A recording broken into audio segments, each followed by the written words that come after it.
Welcome back to Playing Through. This week I interviewed Dr. Steven Ginsberg, who is a clinical psychologist and mental performance consultant.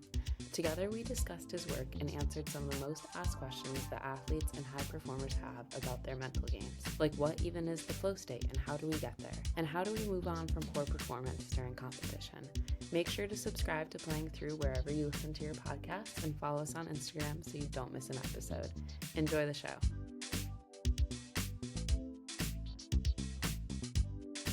Well, Dr. Ginsberg, thank you so much for being here today. I'm so excited to get to chat with you. I came across your page on Instagram and you were referred to by a couple people that I also followed on Instagram. They were like, you have to have him on your podcast to talk about all his experience in sports psychology and with your own practice as well. So thank you so much for taking your time to be here today. It's my pleasure. Thanks so much for having me. Yeah, of course. Well, I thought just to start off and to give our listeners kind of a good base of where we're going to be going today, could you define for people how you define mental performance and sports psychology in your own practice? Sure. So I would say that mental performance training is about the development of psychological skills and the creation of a mindset that helps individuals optimize their performance, specifically under pressure.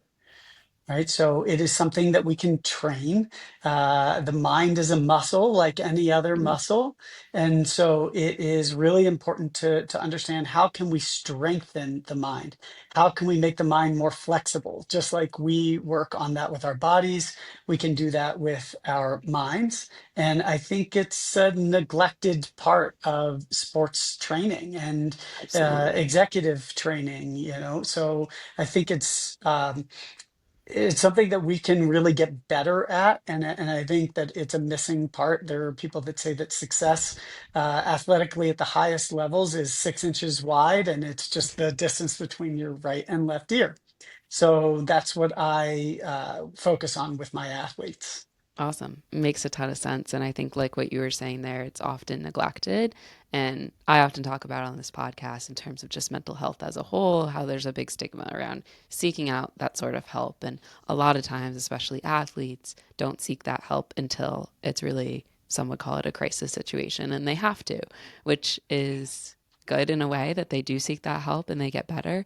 But what do you sort of say to the people who maybe they aren't in a situation where they have to get help right now to get better, but they think, it's a negative thing to seek out that support from a psychologist, or maybe they've just never done it before? How do you kind of work to break that stigma? Sure. Well, before I get to break that stigma, I think we are on our way to breaking that stigma with professional sports, that we have a lot of professional athletes now speaking out about the importance of taking care of your mental health, just like you take care of your physical health. And so fortunately, we're heading in the right direction. I still think we have a long ways to go to break down that stigma. But one thing that I tell the people that I work with is that it's far better to fireproof than to put out fires.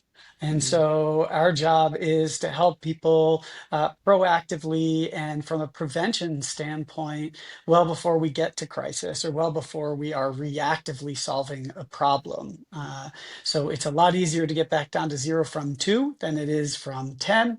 And so we talk about setting ourselves up for success from that vantage point. One thing I would also say with that is it's really important to look at mental health from the perspective of it doesn't mean you're broken or that anything's even wrong with you. It's about optimization. I joke sometimes that people use that word shrink, and I say, I'm not a shrink, I'm an expander. So we're talking about expanding your worldview and being able to learn more about yourself, raise awareness, learn more about your own patterns of thinking and behaving that allow you to be more successful and optimize performance. Yeah, I think it's something that a lot of people just immediately associate it with. There has to be something wrong with you if you're seeing a psychologist. There has to be something wrong with you if you're going to therapy, or, your game, if you want to talk about it on the sports side of things, must just be Right. terrible if, or you're really struggling if you're going to seek help. And it doesn't always have to be seen that way. To talk about my own experience, I really was struggling. I was putting in all this time and energy and effort into my game and not seeing the results. And finally, it was later into my high school career that somebody was like, you should really see a sports psychologist. And I'll be the first one to admit I was so against it. I don't, what is Yeah. this going to do? I need to put more time in on the putting green. I need to put more hours in. I need to work harder, work smarter. And finally, as this person worked with me, he kind of broke down my walls and got me to see that it is really important. And, it's important no matter where you are in the process. So I understand what you're saying completely. I think you're totally onto something there because I was a college athlete myself. I played college lacrosse, and back when I went to college, it wasn't talked about. I mean, fortunately, we're talking about it so much more now. But I part of what got me into all of this is that I wish I had had somebody to talk to at that point because it really would have helped me not just on the playing field but off of it. And so I hope to be able to provide that for the people that I work with. So the other thing that I think you're saying that's really important is that we don't pay attention enough, especially with golfers, to the impact of taking care of your mind, right? So if you look at golf, the golf swing is roughly 1.4 seconds, if not faster. And so if you're shooting even par, we're talking about a minute and a half of work in a 5.5 or 6 hour round. And so in between shots, that's the game within the game. And I think it's really important. Jack Nicklaus famously said that golf is 90% mental and 10% physical. And I think he's right about that. I don't think people work on it enough. And I think that that's for a number of reasons. I think number one, I think there's still a stigma around it. Number two, people feel like they could just work harder and just, Yep. work their way through it, as you said. And then finally, I think people don't know what it means. I think I it's agree. really Yeah. important to say, here is exactly what I mean by mental performance training, like we started. And a really simple way to put it is that, mental performance training is about how you prepare for, engage in, and respond to your performance. Hmm. So if you look at it under those three levels, I think what you start to realize is that there's stuff that you can do in preparation of performance. There's stuff you can do during a performance and after performance. That doesn't have to be after a round. It could be in between shots that allow you to refocus and focus on the right things at the right times, and then see your scores drop as a result. Yeah. No, I agree with so much of what you said there at the end. There's so much that you can do in the mental space to work on your game, and it doesn't involve, paying a lot of money to go see a swing coach. And I say that as somebody that's getting into teaching. So, but I see that there's value in all aspects of the game and the mental game for any athlete, even not just a golfer listening, it is so important. And I think it, like you were saying, it can transform other aspects of your life too. I guess Mhm. transitioning a little bit because I think people are now maybe wondering, well, what does a mental performance session look like? Yeah, you can go read about this, you can watch YouTube videos, you can try to implement it yourself, but people that are hoping to take that next step and actually work with somebody like yourself, what does that look like? Yeah, it's a great question. So it depends the type of athlete we're working with, and then also where in the process of our work are we Mm, talking about. So let's start at the beginning. So the first session is about learning about the person. And so I'm a big believer that you're much more than an athlete. And I think if you have a better understanding of a person's values and their identity beyond sport, then we can help them with their performance on the playing field. And so in that first session, I'm gathering history, I'm learning about them, not just as an athlete and where they've struggled or succeeded on the field or court or course, but also what does the rest of their life look like? How many siblings do they have? How do they think and behave off of the playing field? So John Kabat-Zinn, who is a mindfulness expert, has a book called "Wherever You Go, There You Are." And mm, I love that title because I think we bring ourselves to the course whenever we play, and it's about much more than bogeys and birdies. And mhm, so, helping people to learn more about themselves off of the playing field is crucial. Beyond that, it's about creating a connection. So the number one predictor of success between a consultant or therapist and the person that they're working with is the relationship. So building a Mm. good, trusting bond is of number one priority for me. So that's where we start. From there, Okay. we're identifying goals, and goals can be, most people think of goals as outcome goals, and I think Mhm. those are important, right? I want to shoot in the 70s, or I want to win this many tournaments, or I have this many starts. But a lot of it is about what is your process. And so I help them look at their process, and the process is simply the things that you can control. And so Mm. we start figuring out what are the things that you can control, which give you a better chance of achieving your desired results. And once we have those goals, then we start to work on the skill implementation. And so we're Got it. looking Okay. at mindfulness practice. We're looking at having a different relationship to your thoughts. So I Mhm. talk about a relationship to your mind, a relationship to your thoughts, because if you can relate differently to the thoughts that are coming into your mind in a round, then you have a different experience on the course emotionally and behaviorally. Your swing Yeah, changes exactly. as your relationship with your thoughts change. So, and a lot of that is to say, what I like to think of is that you can't put a band-aid on a bullet hole. So a lot of it is about skills are great, but they're not enough. So if you understand the person that you're working with on a deeply human level, you're going to be far better in helping them with the specific skill implementation. Yeah. So that's how I integrate all of those things. Okay. No, that makes so much sense, and I see so much value in understanding the person as somebody that's a psychology major and has learned a lot of this, and then worked with people who even other golf instructors that I feel like have really taken the time to understand me, or coaches that maybe stick to more of a formula. They're gonna, give the same swing to the same person. And, I had instructors like that when I was just getting started, and I was, I knew no different. I did as they said. And, but the ones that have taken the time to really get to know me, I think a big thing when I started and working with a psychologist was I cared so much. Like I really just wanted the results. And it's like a lot of athletes, of course you care. And it felt like deeply personal to me that I made it. I had this, I talked about it on the last episode. I had this goal of making it to Division 1 golf, and that was the only thing I could focus on. And he kind of needed to get me to stop caring so much, which in the Yeah. moment was horrible. My whole identity is wrapped up in how I perform and making it.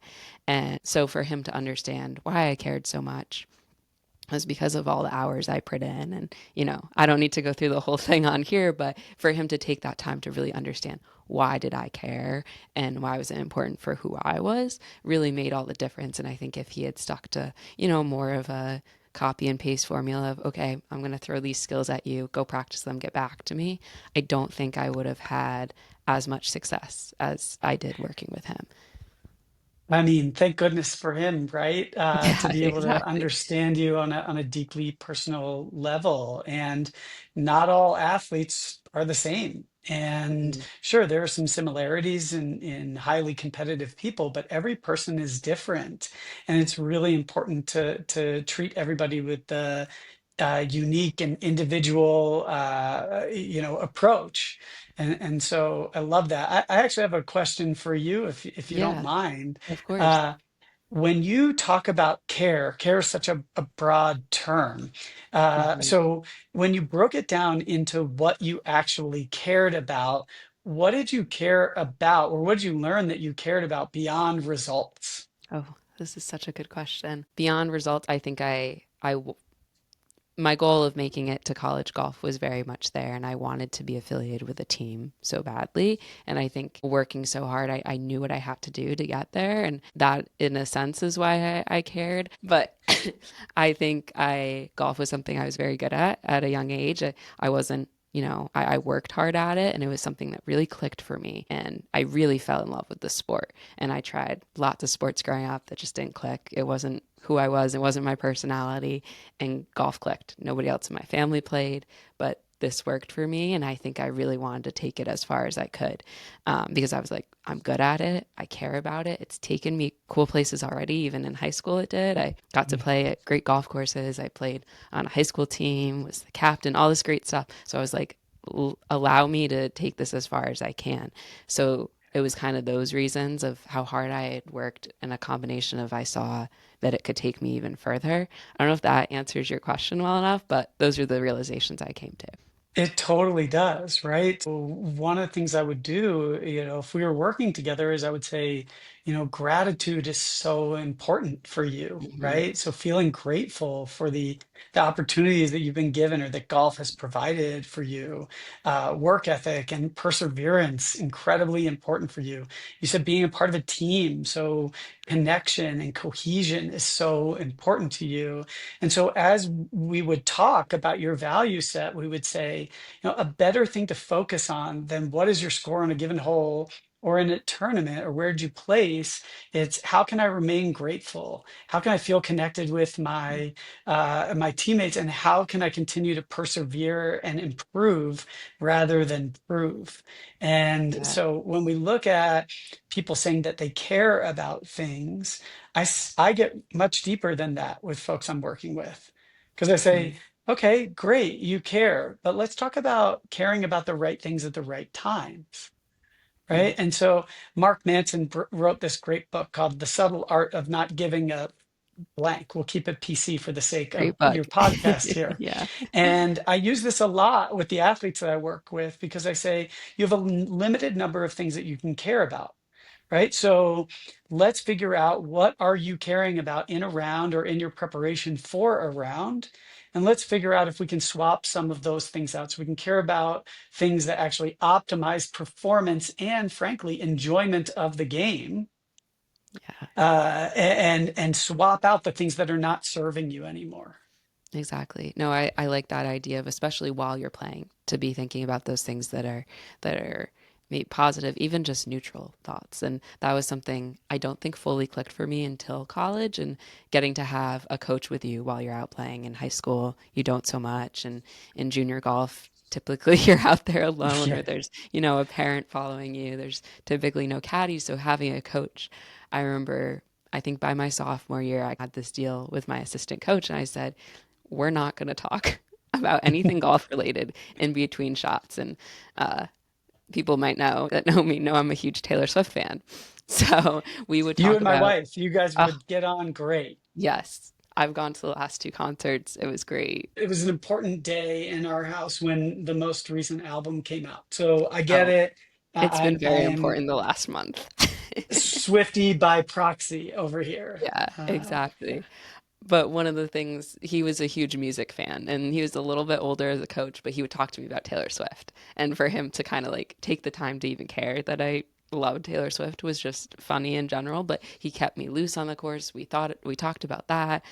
And then we talked about other stuff about, how cool is this course that we get to stay at? And like that, what you were just getting at in those moments of Mhm. gratitude and really bringing that out into the course and not just in my preparation. Obviously, that's important too, but in the moments when you're playing and I would feel my body get looser, that made a huge difference for me. And I kind of wish I could go back in high school and force myself to have those conversations and see if the Right. results would have changed. But yeah. Yeah, and I think you bring up such an incredible point about a recipe for success, right? So Mm. every individual has a different recipe for success. And part of my work, to go back to a previous question you asked, what does it look like to work with me, is that we're developing your recipe for success, and everyone's is different.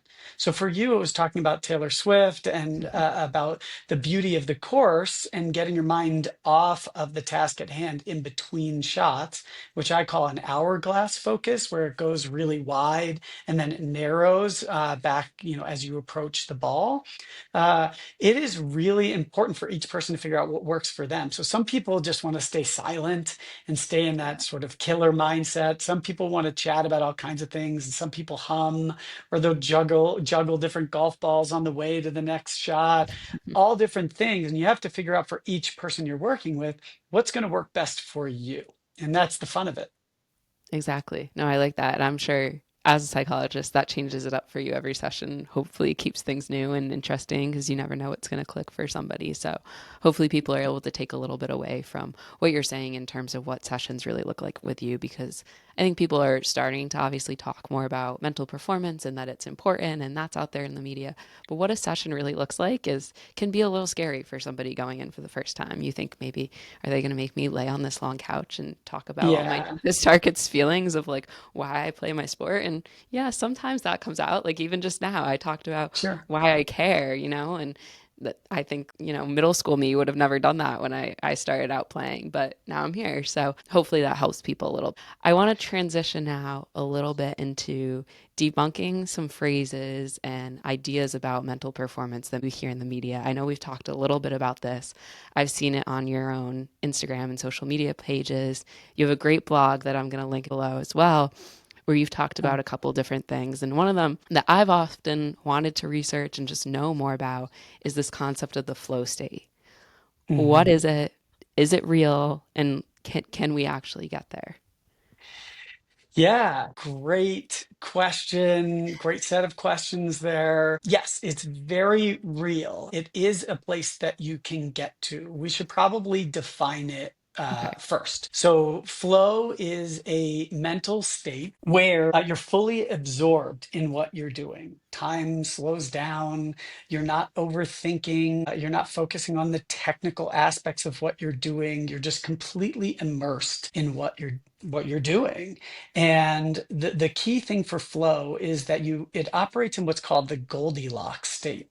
Mm, So it has to be difficult enough that you're engaged and challenged, but not too difficult that you're overly frustrated or anxious. And so if you think about it on like a graph, it sort of operates right here in that sweet spot, that Goldilocks zone. And your skills need to match the demand of the task. So if you said to me, Stephen, I want you to go out and hit a 95-mile-an-hour fastball from a Major League Baseball pitcher, I would say, that chance, it's just not happening. That's way too hard, right? mhm. And if you said, Stephen, I need you to sing the ABCs, I would tell you, I don't think anyone wants to hear my voice, first of all. But second of all, yeah, I got that. And I would be somewhat bored by that. So as two sort of silly ideas, those are outside of those Goldilocks zones.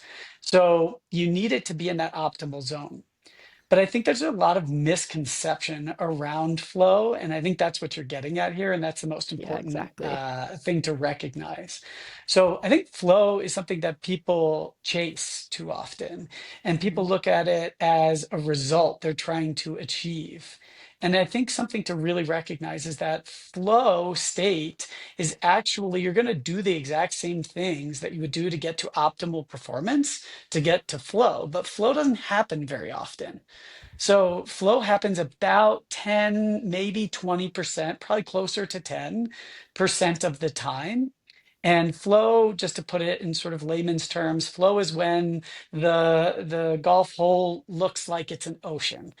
Mm, When shooting a basketball, it feels like the hoop is a mile wide. When you wake up at the end of the round and you go, "Wait, what just happened? I had shot a career low." Those are when you're in the flow state, but those are rare. And the more you chase it, the further you get from it. So the key components to working with flow, okay, are to immerse yourself completely in the task, mm, focus on the process, not the outcomes. So the process is the things that you can control. And it is about challenging yourself to remain fully present in that moment, not in the past and not in the future. And so it's really important to stay on time, as it's said, when you're engaging in whatever activity you're engaging in. And that you remain focused on what you're doing and you're not overthinking. It's more about okay. trusting the process, committing fully, being decisive. And that flow is sort of the happy outcome of those things, not the thing you chase. So I tell the people I work with, don't worry about flow too much. It'll come if you do all the other things. The more you chase it, the further you'll get from it. Mm, okay. That's interesting Yeah. because I think that kind of mindset of, things are just going to happen naturally, obviously you're thinking while you're on the golf course or you're in the throes of your sport, but it's just going to happen. It's just going to take over you. I think that's something that people chase a lot of time. And that's Yeah. what, at least seeing people that I've told, go see a sports psychologist. It'll help you get into this great mental space. You'll work through things. They're like, oh, great. Then I'll be able to play like I do when I'm practicing and there's no pressure. And that's what I'm after, is that kind of feeling. I think that's what's typically, it seems from what you're saying, is a little bit unrealistic. It's not just like a simple transfer of emotions, if that is what you're after. Yeah, it really isn't. And so a great example of this is actually Steph Curry. So the best shooter on the planet of a basketball. Before every game, if you watch his routine, he starts 1 foot from the basket with one hand. And then he moves on to the other hand. And then he moves back a couple feet. And then he's shooting with two hands. And then off of 1 foot and the next foot. And then he's shooting from the corner and from the top of the key. And he's going through this entire routine because flow is the outcome that's associated with really locking into the technical aspects in practice. So I tell people, think in practice or in portions of practice, Yeah. be in the game, right? Be in competition, exist in a more trusting space, because then you can say, trust in my training and really believe it. So he enters a flow state more often than other people because he's put in the time to be able to actually believe that if he trusts in his training, good things will happen. And so if you watch him, you can YouTube Steph Curry warming up. You'll be able to see what I'm talking about here. Golf example is Scotty Scheffler is locked in on his grip trainer before every single tournament. So he has an actual trainer on his on an extra 8 iron that he brings to the range. And so he's really drilling the basics so that he doesn't have to think about those things and they become subconscious once he's out there Yeah. already. Oh, So makes sense. it's the outcome of lots and lots of great repetition and practice. Yeah. I'll be honest. I thought the flow state was something that after a few sessions with a mental performance coach, I would be able to have. I would report back to him and say, hey, yeah, no, during this round, I was only focused on my breathing and it was so great. I entered this magical Yeah. land that, Right. that just took over me. But it's Yeah. not so much that way. And I think as I got older, gained more experience, I became more process oriented, which I think is kind of what you were after there a little bit, where I was so focused on, okay, what do I have to do right now? And there weren't Mhm. other thoughts of what happened before this, what's going to happen after. My best rounds was when I was able to really commit to those thoughts Mhm. and I didn't Mhm. have a lot of other noise going on. And I can't say it happened every time, and like you were saying, it's like 10% of the time that you even enter it. But I really relate to what you're saying in terms of focusing on the process rather than zooming out and seeing the whole round or the whole game. And ultimately, the same things that lead to a flow state are the things that lead to great performances. It Hmm. might not feel like you're completely immersed or you've lost the sense of time, but focusing on the process, being able to relate to your thinking in a different way, these are all things you can practice on the range or on your home course or in a practice round. So you can practice doing all the things that might lead to flow, but I think the more you focus on getting to flow, the less often you're there. Kind Mhm. of transitioning a little bit now, something that's very common for golfers, we see it joked about a lot online, is, their anger that they have on the golf course. Golf is a sport where you get immediate results and there's lots of time to think in between it. Unlike basketball, you can miss a shot and then you're back on defense. So it Yeah. goes very quickly. There's not a lot of time to think. With golf, there is. And there's a lot of time to speak unkindly to ourselves. And we're told in the media a lot about self love and compassion, and you should tell yourself that you're trying your best and, give yourself mantras to think about on the course. And sometimes I've been like, that's all great, but if I just hit one OB and I've been tied for Mm. first with now 2 holes left to go, going to be pretty hard to tell myself, you're doing great, Jillian. Like, That's keep right. going. So, how do you kind of teach your athletes to have that compassion and not be judgmental, but also be realistic? And sometimes negative things happen on the course or in a game. Yeah, not only do I think it's unrealistic, I think it's unproductive to tell people not to feel what they're Hmm. feeling. I think it's really important to allow yourself to feel because Why are you upset when the ball went out of bounds when you're tied for the lead with 2 holes remaining? It's because you care. And so I think we're doing a disservice to athletes when we tell them to be robotic and to not have any feelings whatsoever. Hmm. My tactic would be to say, it's okay to feel frustrated. I think it's what happens next that really matters. And so, if I can teach people emotional agility, which is a Susan David concept, the idea of feeling your feelings, trying to take a look at why am I feeling the way that I'm feeling and what can I do next? That is really the best methodology, because otherwise it's going to lead to emotional suppression, which is going to lead to a lot of broken putters. So, as far as I'm concerned, it's actually about allowing yourself to feel frustrated and then having a plan for and a structure to get yourself back engaged and focused on the next shot. Right. So, how Okay. can I hit the next best shot that I possibly can, even though I just went out of bounds? And to me, it's about acceptance and commitment. So, what I mean Yeah. by that is it's about accepting what already happened, accepting the fact that you feel frustrated about it, but then committing to what is controllable now. And what's Mhm. controllable now is your response. And so, so Viktor Frankl, who wrote a book called Man's Search for Meaning, I read this in is, school, actually. Yeah. oh, Yeah, it's great. like it's So, right behind me on my shelf. That's so funny. Yeah. yeah, so Viktor Frankl has a very famous quote. He was a Holocaust survivor and a psychiatrist, and he talks about the space between stimulus and response.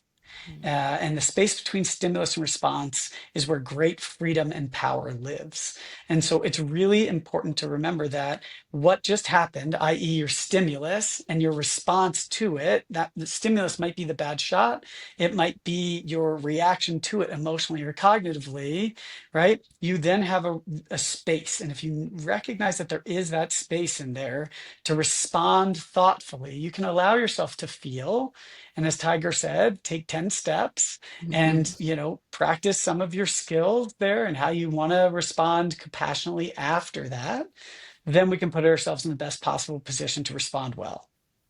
Yeah, I like the tiger comment there because I think that's something that a lot of athletes can resonate with is giving yourself an amount of time to feel your feelings, like you were saying. Like Mhm, it's mhm. almost impossible to say, I'm not going to be angry after, I hit a bad drive. I'm just going to be, miss positive over here that everything's going to work out, but allowing yourself to be like, okay, until I get to, out of the tee box area, like, or whatever it is, those 10 steps or something, then I'm going to move on and do kind of like what we were saying before and have those moments of gratitude on the golf course or have another conversation with yourself and the hourglass mindset, like you were saying, and then locking back in.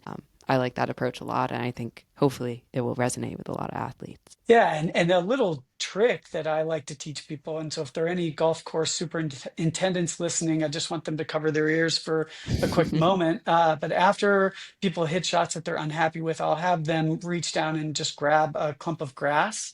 And as they're walking from that shot to the next shot, just gently sort of sprinkling that grass behind them to signify, I was holding on to something and I'm gently letting go of this so that I can focus on the next shot. So it's just a little tactical thing and a thing that you can feel in your body that you are actually letting go. Yeah, I like that. I think that's a great way, especially for younger athletes that are learning these concepts and might need to kind of see it to believe it and Mhm. holding something kind of in their hand and be like, okay, now it's behind me. That makes a lot of sense. I have one final question I, that I've asked all my guests so far, but we talk a lot about mental health and obviously working through things like the podcast title says mhm. and getting through to the other side of struggle or whatever you're dealing with at the time. So what is something, it can be super deep or more surface level, what's something that you are currently playing through? Ooh, love that question. What am I currently playing through? Frankly, I think it's about practicing what I preach, Mm, right?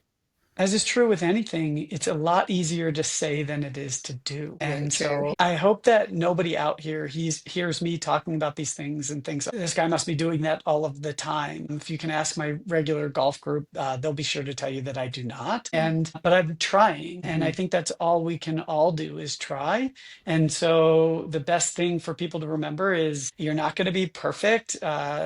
Focus on progress over perfection. And so for me, one thing that I'm playing through is practicing what I preach and Yeah. really trying to be kind to myself on the golf course, to not get stuck in my own results focus, to trust in my own training and to practice the things I'm working on with other people. Yeah, makes a lot of sense. And I think it's very common from what I've heard in the psychology field. I think a lot of times even I'll give advice to friends and they're like, Jillian, you haven't done this at all this week. And I'm like, oh, well, I had to take my own advice. So, I think it's a common thing to be working through. And, I hope you can implement some of the things on the golf course as I'm guessing it's getting pretty cold in Denver now. Is it now not golf season? Unfortunately, we're winding down Yeah, here in Colorado, and so I try and sneak in as many golf trips as I can, for sure. For get sure. in some warm weather. But Yeah. thank you so much for having me. Oh, well, thank you for being here. I hope some people listening are able to take things away from this episode, implement them in their game, in their own lives, and I'll be sure to have them check out your website and your blog and follow you all over Instagram and social media. Fantastic. Thank you so Awesome. much.